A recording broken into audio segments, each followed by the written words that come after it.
தானியேலின் புஸ்தகம். தானியேல் 1ஆம் அதிகாரம். யூதாவின் ராஜாவாகிய யோயாக்கீம் அரசாண்ட 3ஆம் வருஷத்திலே பாபிலோனின் ராஜாவாகிய நேபுகாத்நேச்சார் எருசலேமுக்கு வந்து அதை முற்றுகை போட்டான். அப்பொழுது ஆண்டவர் யூதாவின் ராஜாவாகிய யோயாக்கீமையும் தேவனுடைய ஆலயத்தின் பாத்திரங்களில் சிலவற்றையும் அவன் கையில் ஒப்பு கொடுத்தார். அவன் அந்த பாத்திரங்களை சினேயார் தேசத்திலுள்ள தன் தேவனுடைய கோவிலுக்கு கொண்டு போய் அவைகளை தன் தேவனுடைய பண்டசாலைக்குள் வைத்தான்.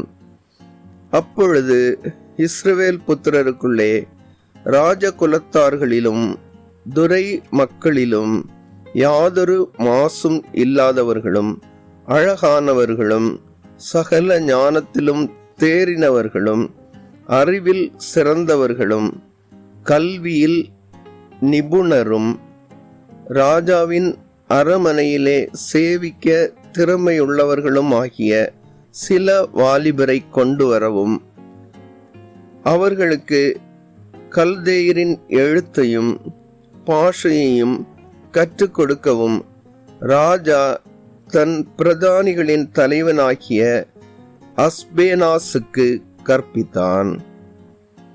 ராஜா தான் உண்ணும் போஜனத்திலேயும் தான் குடிக்கும் திராட்சை ரசத்திலேயும் தினம் ஒரு பங்கை அவர்களுக்கு நியமித்து அவர்களை 3 வருஷம் வளர்க்கவும் அதன் முடிவிலே அவர்கள் ராஜாவுக்கு முன்பாக நிற்கும்படி செய்யவும் கட்டளையிட்டான்.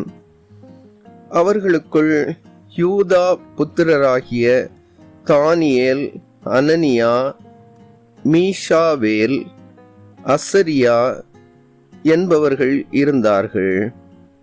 பிரதானிகளின் தலைவன் தானியேலுக்கு பெல்தஷாத்சார் என்றும் அனனியாவுக்கு சாத்ராக் என்றும் மீஷாவேலுக்கு மேஷாக் என்றும் அசரியாவுக்கு ஆபேத் நேகோ என்றும் மறுபெயரிட்டான்.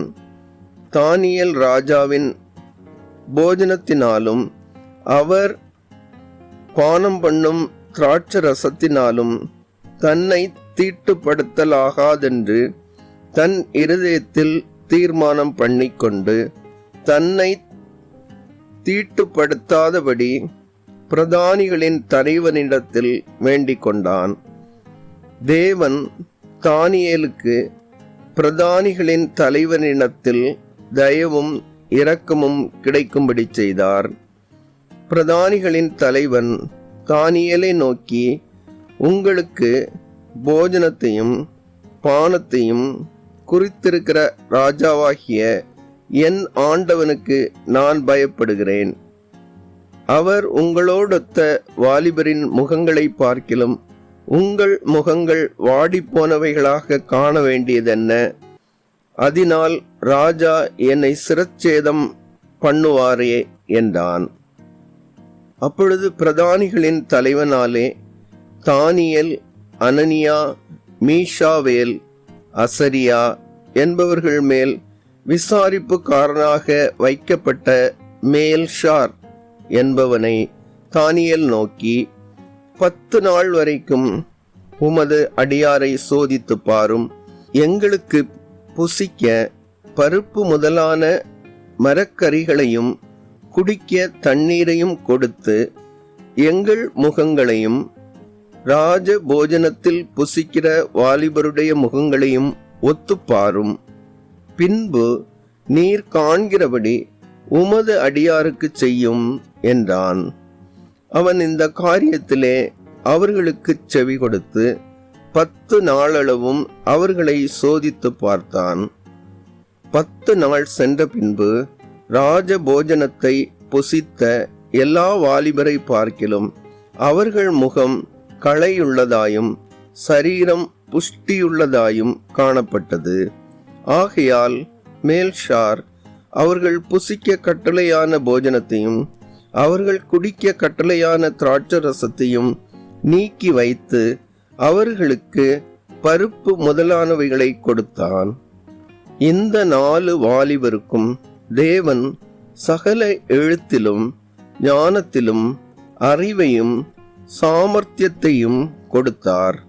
தானியேலை சகல தரிசனங்களையும் சொப்பனங்களையும் அறியத்தக்க அறிவுள்ளவனாக்கினார்.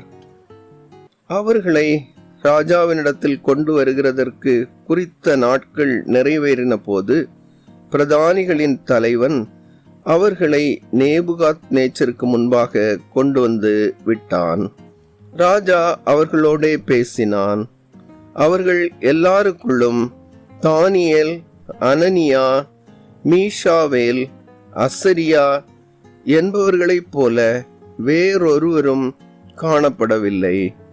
ஆகையால் இவர்கள் ராஜ சமூகத்தில் நின்றார்கள்.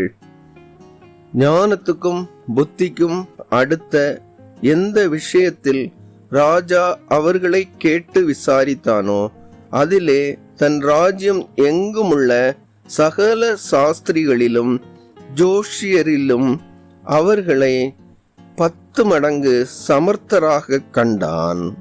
கோரேஸ் ராஜ்யபாரம் பண்ணும் 1ஆம் வருஷம் மட்டும் தானியேல் அங்கே இருந்தான்.